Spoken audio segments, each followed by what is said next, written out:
Ukraine. Shout out to them for doing that.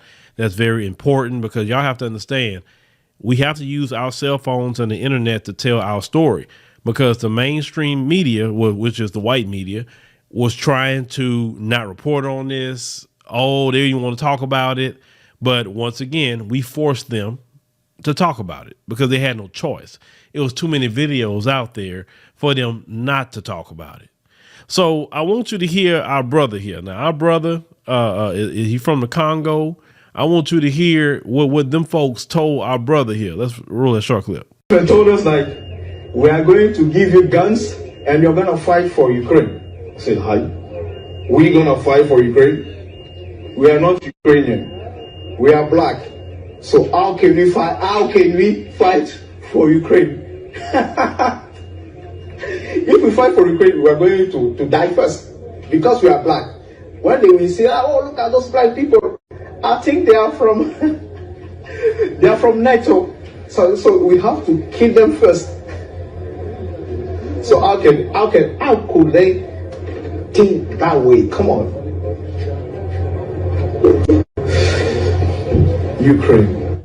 Heard our brother said that they wanted him and Africans to pick up arms and go fight for Ukraine. Now, we had posted this maybe on Instagram and also on Twitter.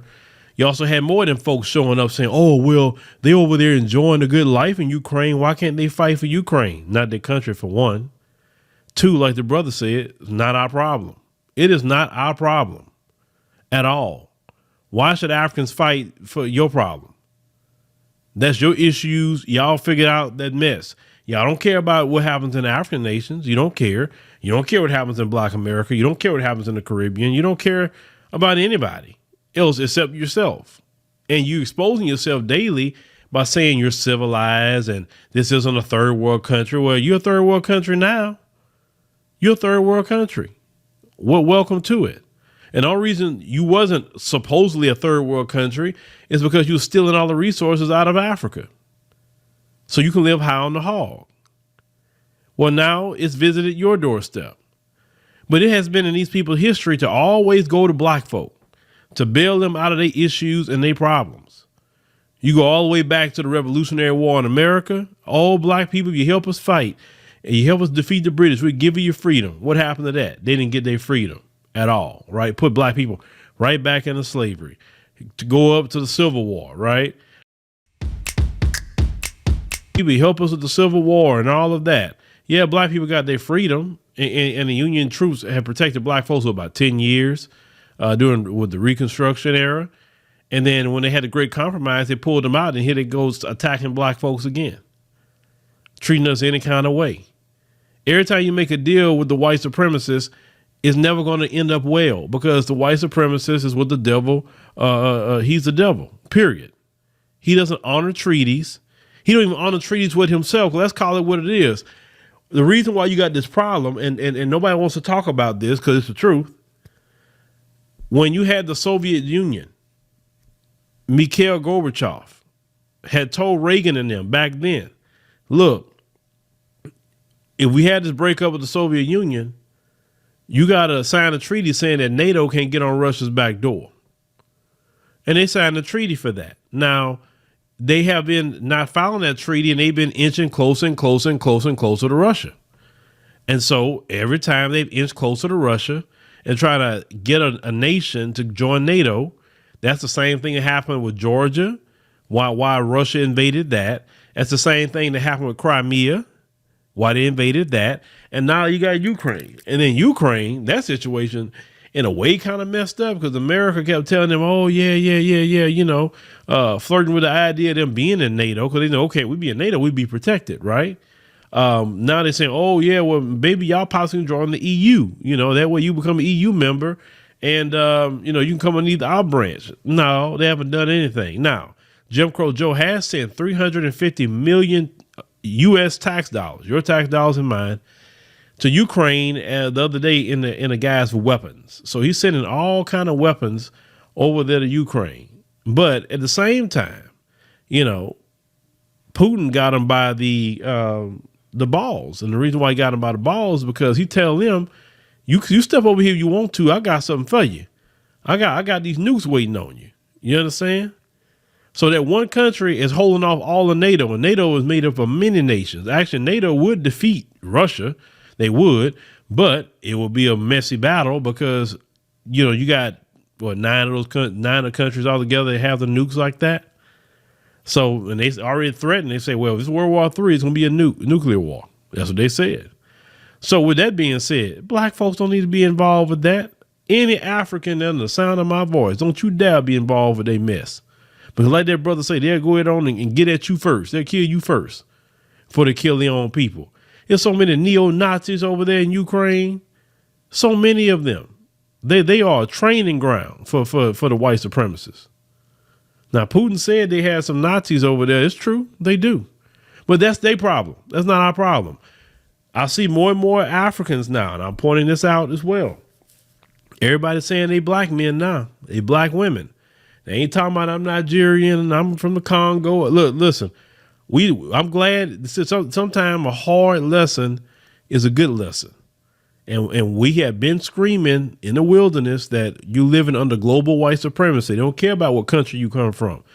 They're going to call you black. They're going to call you the N-word. And now you got to see that in real time.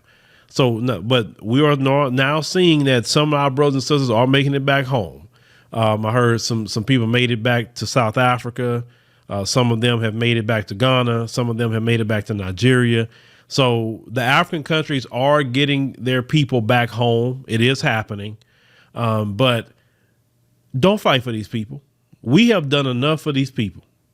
We have been enslaved, to these people and built up enough.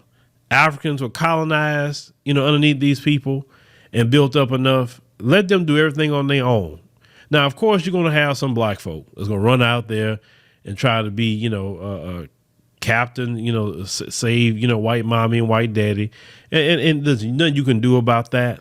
But these folks, I just saw a story actually in Senegal. The Ukrainian embassy in Senegal is trying to recruit Senegalese men to go to Ukraine and fight. Why are you trying to keep recruiting Africans for? Go recruit your fellow Europeans. Go recruit people in Poland, Romania right there. Go recruit them. Go ask them to go help fight for you. Why are you messing with black folk? Black folk don't owe you anything. And black folk got to be a fool and a half. If you even think in your rabbit, and I say rabbit mind, well, if I go fight for them and maybe we win, I can have some citizenship and I can leave Nigeria. I can leave Ghana. I can leave wherever. That'll be a decision you make unto your death. If you wanna leave your country and go die, go ahead and go fight for the Ukrainians if you want to, because the Ukrainians cannot beat the Russian military. They can't. You'll be going to your deathbed if you go do that. And why? If you're gonna die for something, die fighting for your people. That's what you die for. Die fighting for your family. You don't go die fighting for them people that remember, they said this is not some third world country. They call the African continent third world countries. They said this is Europe. Like they supposed to be immune from everything. So do not make that kind of decision. Women in those countries, don't let your men make some bonehead decision like that. Get on their behind, hit them upside the head, hit them in the head with a frying pan or a brick or something. I don't know what you got to do to get it out their head, but tell them you're going to fight for something, fight in this country, fight these politicians in this country as puppets for the West. That's what you go do. You want to go fight something, go fight them. You talking about it's the government and it's the politicians are. The new 888 Poker Experience. Made to play with £20 free bonus. No deposit needed. T's and C's are corrupt. They're fighting. You go fight them. Get the young brothers and sisters together and tell them politicians, you got to go today. It ain't no discussion. You go on today because you stole too much money. You done this, you done that. If you're going to fight something, fight in your country. Black folks have done enough for white folks. Let them fight on their own. Let them do whatever they want to do. Leave them alone. Even over here, because, I've had some people have this discussion. Well, what if he gets started off over here? He said he shoots a missile over here or whatever. That's how I think about it. Okay, we black folks in America, we fight, right? I'm not talking about fighting for your personal family, fighting for your community, whatever. And we win.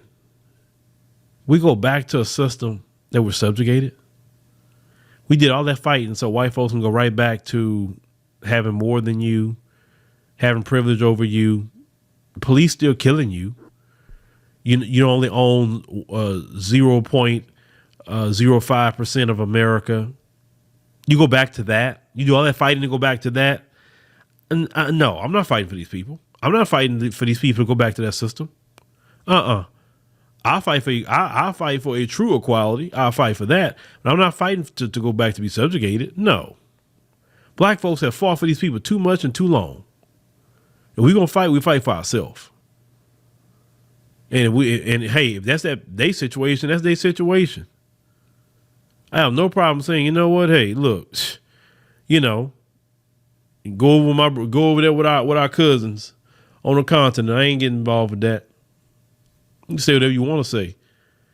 Oh well, you teaching the people to not want to fight. I don't want to fight to go back into bondage. You living in bondage right now. Think about that. When you fight, you're fighting for them. Our ancestors and even people in my family thought, oh, I'm fighting for this, I'm fighting for that. And brothers and sisters came back from the military in a military uniform and was still lynched. In a military uniform, coming back from fighting, World War I, World War II. Look how brothers and sisters were treated coming back fighting from Vietnam. Look how they come back, the Desert Storm, Iraqi freedom. Anything you could think of. Look how black folks are treated when they get back. So I don't know. I was thinking a little different about that. But to each his own. I'm just not a person that want to fight for them folks. Not doing it. Nope. I'm not fighting for anything to make them comfortable. I'll fight for my community and make them comfortable, but not them. I'll fight for my family and make them comfortable, but not those people. No, let Karen go out there and do what Karen do. Let Brad do what he got to do. That's how I feel about it. So we can always debate that, but I'm just not for fighting to keep them comfortable. No, not whatsoever. But shout out to our brother who told him, hell no, I ain't fighting for y'all. What's wrong with y'all? He said Ukraine. He started laughing about the situation. Yeah, cause they crazy in their head. They crazy. Well, Africans to fight for them. Shoot, when Africans need to be fighting in their own homeland. But this is what Africans got to think about. Come out of those other areas and go home and build your homeland. Make the colleges and universities the best you can make them. Reach out to the diaspora and force your government to make it easy for brothers and sisters in the diaspora to come in and get at least permanent residency. Then they can work with time to get citizenship, that much. You want some schools? We got plenty of professors right here in America. Plenty of people that's been deans of colleges right here in America. Okay? That could come and help, get the school up to where it needs to be. We have so many great brothers and sisters here that want to go help, but you gotta just reciprocate. So the issue is,